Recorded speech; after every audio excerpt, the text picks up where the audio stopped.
kommer fra en forening imod hash. Kan du fortælle lidt om, hvad det går ud på?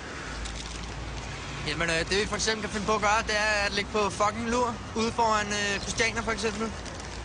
Og så når der kommer sådan en flok taberhashfrag med den for vildeste grineren på gående forbi, så springer vi frem, tager deres falafel, og så trykker vi deres ribben. Hvad gør I så, når I har trykket deres ribben?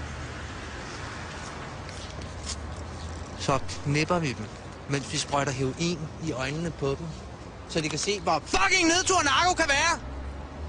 Men hash og heroin er jo ikke det samme.